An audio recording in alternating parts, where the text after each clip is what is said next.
Serangan besar Rusia kembali menghantam infrastruktur energi Ukraina di tengah suhu musim dingin ekstrim, menyebabkan ratusan ribu warga kehilangan pemanas dan memperparah krisis kemanusiaan saat upaya diplomatik untuk mengakhiri perang sedang berjalan.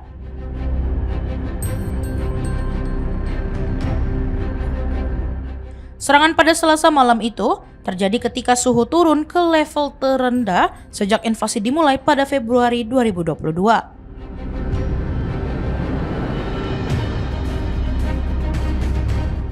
Otoritas Ukraina melaporkan 2 remaja tewas di Zaporizhia, sementara sejumlah fasilitas sipil dan monumen era Perang Dunia II mengalami kerusakan.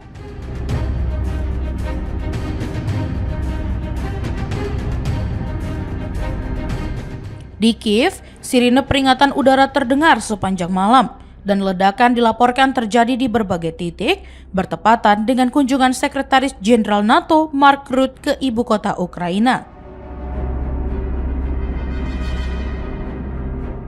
Pemerintah Ukraina menilai serangan tersebut menunjukkan Moskow lebih memilih tekanan militer dibandingkan membuka ruang diplomasi.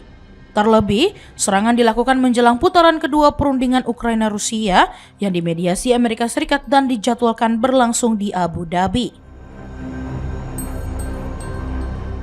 Kiev juga menilai serangan itu bertentangan dengan upaya Washington yang mendorong penahanan diri selama periode cuaca ekstrim.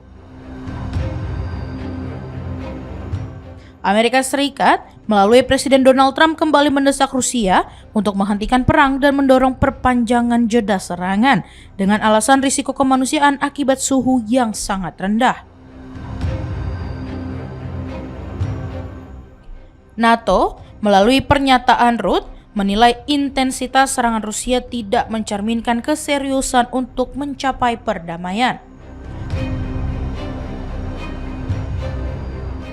Dampak langsung serangan terasa luas di wilayah perkotaan. На це прохання відповіла рекордом балістики. Неповних 4 дні минуло з тижня, про які Росію просили. Це говорить і про все інше, що Росія обіцяє, чи ще може пообіцяти. Якщо їхнє слово. Kementerian Restorasi Ukraina mencatat lebih dari 1.100 bangunan tempat tinggal masih tanpa pemanas hingga Selasa malam saat suhu mendekati minus 20 derajat Celcius.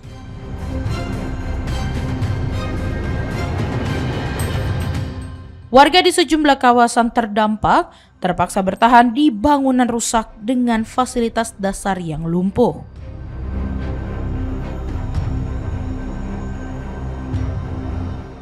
Kementerian Pertahanan Rusia mengonfirmasi telah melancarkan serangan berskala besar terhadap fasilitas energi dan kompleks industri militer Ukraina.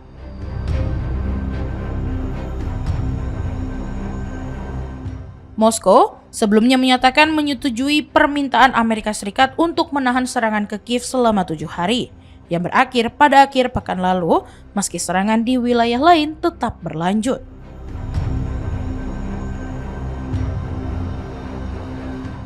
Pemerintah Ukraina menyebut serangan kali ini melibatkan kombinasi rudal balistik, rudal jelajah, dan drone yang menargetkan pembangkit listrik tenaga termal serta kawasan permukiman bertingkat.